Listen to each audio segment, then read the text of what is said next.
Саламатсыздарбы? Нурус ТВ каналында жаңылыктар топтому. Акыркы сааттардагы жаңылыктар менен таанышып алыңыздар. Биздин каналга подписация болуп, видеого лайк басып, жаңылыктар менен өз убагында кабардар болуп туруңуздар.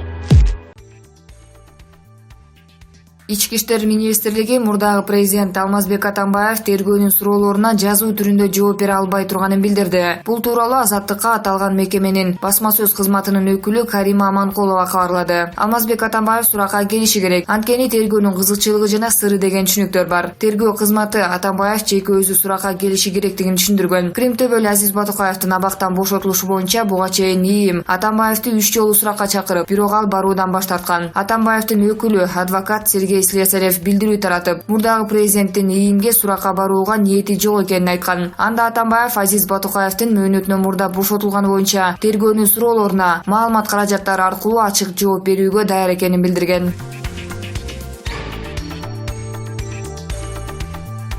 Бүгүн 27-июлда Атамбаевдик режим мамлекеттик төңкөрүш жасоого аракет кылды, террористтерге жардам берди деген оор айыптар менен 2017-жылы 10 жылга кесип жиберген экс-депутат Максат Кунакунов Бишкектин Ленин райондук соту тарабынан мөөнөтүнөн мурда абактан бошотулганы белгилүү болду. Максат Кунакунов камакка алынаардан мурун Атамбаевдик режимдин кылмыштарын сындап жүргөн. 2015-жылы атайын кызматтар динчил террористтик топ деп тааныган бир группаны кармагандан кийин алардын биринин телефон аппаратынан Максат Кунакуновдун номерин таап алып, ошол топко Максат Кунакуновду да байлап 2017-жылы 10 жылга кесип жиберген. Максат Кунакунов атасы тарабынан 1986-1992 жылдары Кыргыз СССРинин жана Кыргыз Республикасынын финансы министри болуп кызмат кылган. Керимжан Кунакуновдун инилери болсо, апасы тарабынан Бишкектин экс-мэри Албек Ибраимовдун жээни болот. Булак көгүстүдө экейжи.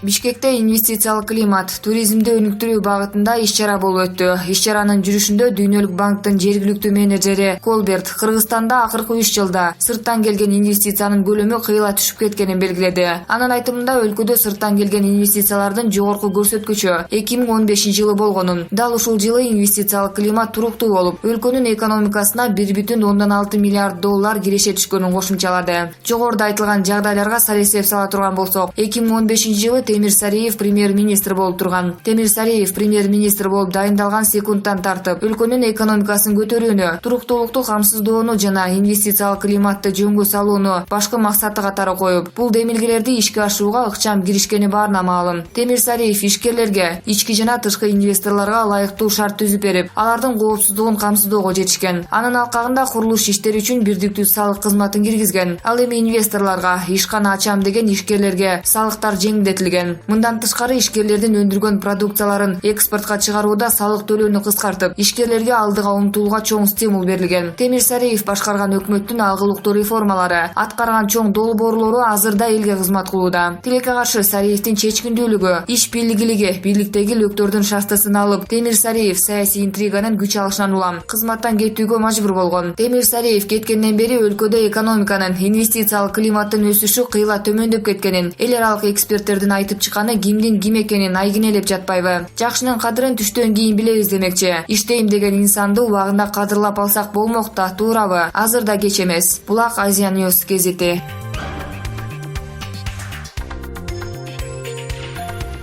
Негизинен биздин өлкөнүн чиновниктерин угуп отурсаң, тилдеринен чаң чыгып, баары эле зымга тарткандай, акылдуу, абийирдүү сыяктанышат. Ишке келгенде эле тарткан арабасын сүйрөй албай, бир бечел баладай жалдырап парламентте отурушат. Айтайын дегеним, акыркы 20 жылда жыргалдуу, жаратман премьерге жарабадык. Өлкөбүздүн экономикасы белчеге баткан карыздан башы чыкпай, өкмөт башчылары онтогон, кредит төлөй албай жаткан элдин боздогон. Сооронбай Жээнбеков тез арада бечел Абылгазиевдин ордуна кризис менеджер алып келбесе, эл бийликти ак үйдөн кууп чыкканы аз калды. Албетте, мамлекеттин экономикасын көтөрө турган аткаминерлер жок эмес. Бар, бирок алардын жарымы зек болуп түрмөдө отурса, жарымы олтуруп чыккан бывший зек. Атамбаев бычакка саптоонун баарына иш козгоп, жамандап, элге жаман көргөзүп, сындырганга аракет кылды. Мисалга алсак, ошол эле Акматбек Келдибеков соцфондуну иретке келтирип, өлкөнү салык тармагын жөнгө салып, иш билгилигин көрсөткөн. Премьерликке татыктуу саясатчы. Азыр ажообуздун колуна кол, бутуна бут болуп турган кези. Өкмөт башчы керек. Келдибеков Келдибековдун чечкиндүү мүнөзүн, экономикалык тажрыйбасын эске алганда азыркы абалды жөнгө салганга тажрыйбасы бар. Кризистик убакта жаратман Ахматбек Келдибековдун гана колунан келет. Анткени чечкиндүү кадамды жасай алат. Качкынбек Булатов, укук коргоочу, Булак Назар News KG.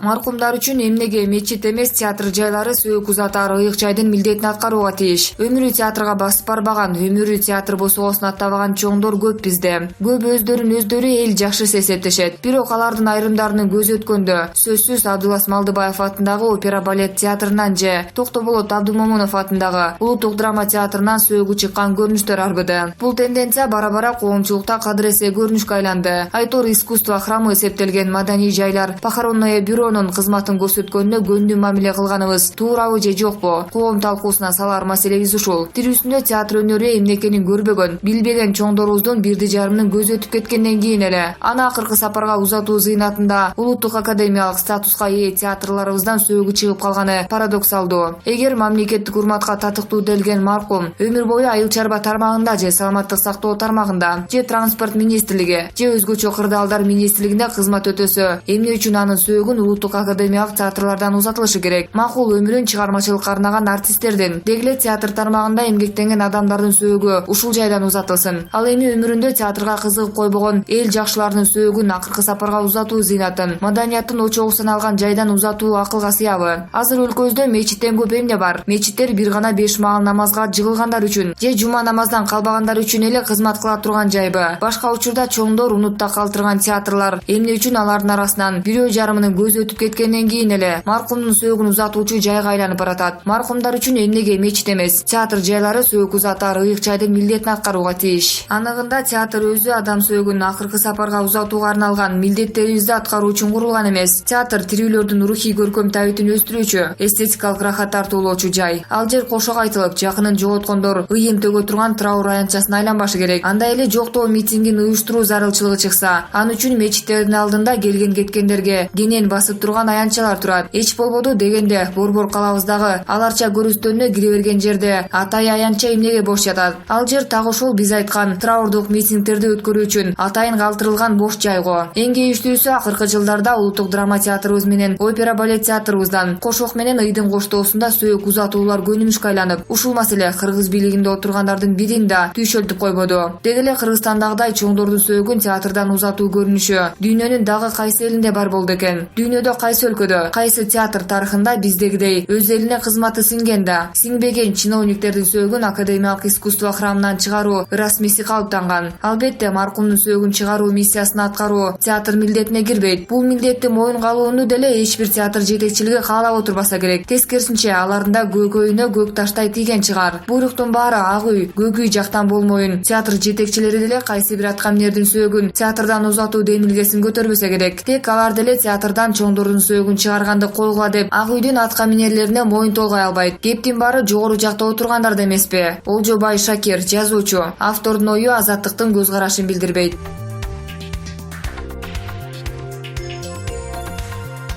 Кете турган ар бир күнүмдү, ар бир саат, мүнөт, секундумду санап жатам. Бийликти мыйзам жол менен өткөрүп берем деп эл көзүнчө эрдемсинген Атамбаевдин ойлогону оңунан чыкпай, өзү алып келген досу аны укпай койгондон бери позициясын таптакыр өзгөрттү. Азыркы убакта кимге ишенип жатканын өзү деле түшүнбөй калды. Карамушкина, Артыков, Мискенбаев, Кодуранова ага арка бел, жөлөк боло алышабы? Алар деле аргасы куруп, анча-мынча эл караган беттери жер карай баштаганы баарыбызга байкалып эле турат. Арга жок же аша Фархат Баабиев деген адамга ишенип жатабы? Ташиевден эмнебизге? Тосмодон аттап барып ак үйдү басып алабыз. Соке кетсин деп 22-июнда Кой Ташта короздой коколоктогон бул Баабиев деген бакырчактын 40 жылдык өмүр баянында жыргаткан деле маалымат жок экендиги маалым болду. Нарында туулуп өскөн Баабиев ашага анчалык эмне жаны ачыды белгисиз. Атамбаев банкта сакталган миллиондогон долларларынан бербесе же жайылып жаткан гектарлаган жерлеринен бөлүшпөсө, Мискенбаев менен бөлүшпөгөн байлыгын аша Баабиев менен бөлүшмөк беле. Баса Баабиев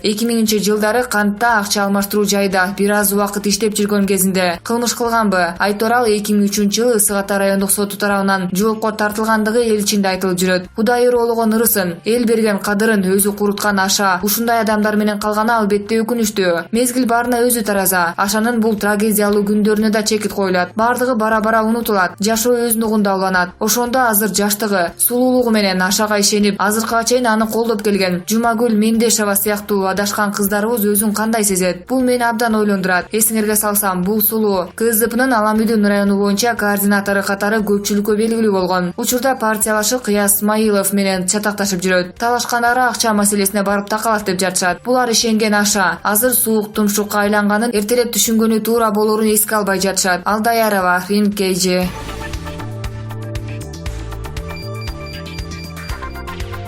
Вице-премьер-министр Замирбек Аскаров Кыргыз Республикасындагы эл аралык финансы корпорациясынын жетекчиси Мартин Негеле менен анын миссиясы аяктагандыгына байланыштуу жолугушту. Бул тууралуу өкмөттүн басма сөз кызматынан билдиришти. Маалыматка ылайык, Замирбек Аскаров Мартин Негелеге Кыргыз Республикасындагы эл аралык финансы корпорациясынын жетекчиси кызматында аткарган иштери үчүн ыраазычылык билдирди. Ал аталган корпорациянын өлкө экономикасын өнүктүрүүгө, анын ичинде бизнес жүргүзүү шарттарын жакшыртуу, орто жана чакан бизнести каржылоонун жеткиликтүүлүгүн арттыруу, мамлекеттик жеке өнөктөштүктү өнүктүрүү жана башка маселелер боюнча кошкон чоң салымын жана көмөгүн белгилеп өттү. Сиздердин корпорациянын биздин өлкөдө Бишкек, Ош жана Жалал Абад шаарларында диализ борборлорун уюштуруу, биринчи мамлекеттик жеке өнөктөштүк долбоорун даярдоо жана ишке ашууда көрсөткөн жардамын белгилеп кетким келет. Мындай жабдууларга муктаждар үчүн бул чоң белек болду, деди вице-премьер. Аскаров премьер-министрдин атынан ыраазычылык билдирип, кесиптик ишмердүүлүгүнө мындан аркы ийгиликтерди каалады. Кыргыз Республикасындагы эл аралык финансы корпорациясынын артыкчылыктуу багыты катары өлкөнүн атаандаштыкка жөндөмдүүлүгүн жана ишке орноштуруу мүмкүндүктөрүн жакшыртуу максатында жеке секторду өнүктүрүүгө колдоо көрсөтүү саналат.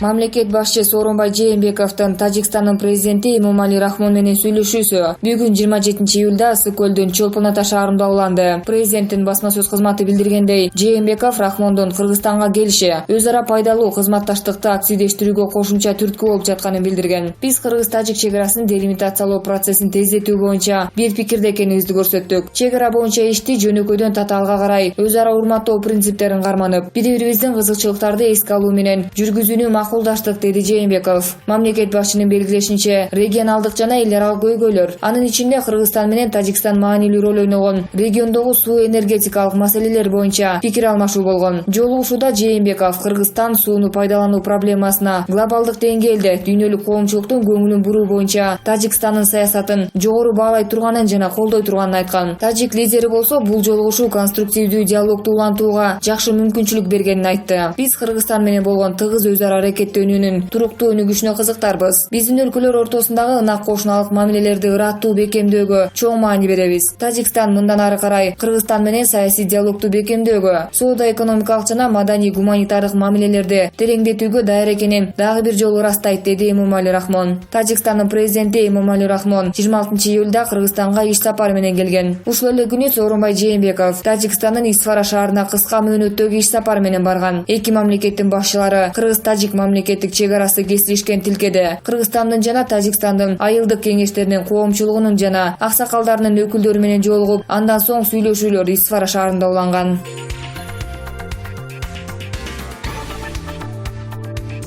Кыргызстандагы саясий туткундарды коргоо комитети мурдагы президент Алмазбек Атамбаевди жоопко тартууну бийликтен талап кылды. Комитет мүчөлөрү тараткан билдирүүдө Атамбаев ар кандай аракеттери менен өлкө эгемендигине шек туудуруп, жоопкерчиликтен качуу амалын көрүп жатканы белгиленген. Бул тууралуу Азаттыкка уюмдун төрагасы Сапар Аргынбаев билдирди. Атамбаевдин Москвага сапарынан кийин азыркы бийликке нааразы болдук. Мыйзамды тебелеп жатканын көрүп туруп, кандай саясат кылып жатканын түшүнбөй калдык. Азыркы бийликте эле бечелдигин көрсөтүп жатат окшойт. Убагында камалган кишилер бүгүнкү болуп жаткан коррупциялык иштердин баарын белгилеп айтышкан. Ошон үчүн 3-4 жыл, айрымдары дагы деле абакта отурушат. Атамбаев жоопко тартылышы керек. Ошондо президент азыркыдай жолго түшпөйт. Эмнеге биздин тагдырды Москва чечип жатат? Биз ошого нааразыбыз. Мындан сырткары комитет саясий туткундарды куугунтуктоого катышы бар сотторду жоопкерчиликке тартуу, абактагы саясатчылар Өнүрбек Текебаев, Эрнест Карыбеков, Абдулла Капаров, Садыр Жапаровду боштондукка чыгаруу талабын коюшту. Мурдагы президент Алмазбек Атамбаев 24-июлда Орусия Орусиянын Канттагы аба майдан аркылуу Москвага учуп, Орусиянын президенти Владимир Путин менен жолугуп келген. 25-июлда кайтып келип, Путинден кыргызстандыктар азыркы бийликтин айланасына чогулуп, өлкөнү өнүктүрүүгө көмөк көрсөтүшү керек деген билдирүүсүнө комментарий берип, биригүү мезгили өтүп кеткенин айткан. Крим төбөл Азиз Батукаевдин абактан бошотулушу боюнча буга чейин ИИМ Атамбаевди 3 жолу суракка чакырып, бирок ал баруудан баш тарткан. 22-июлда Атамбаевдин Кой Таштагы үйүнө ички иштер министринин орун басары Мирлан Каниметов баштаган тергөө тобунун мүчөлөрү барган. Мурдагы президенттин тарапкерлери аны суракка чакырууну саясий куугунтуктап атап, чүйдүн Кой Таш айылындагы Атамбаевдин үйүндө элдик штаб түзүп топтолуп турат. 27-июнда Жогорку кеңеш Алмазбек Атамбаевди экс-президент макамынан ажыраткан. Парламенттин чечими укук коргоо органдарына анык кылмыш жообуна тартууга мүмкүнчүлүк берет.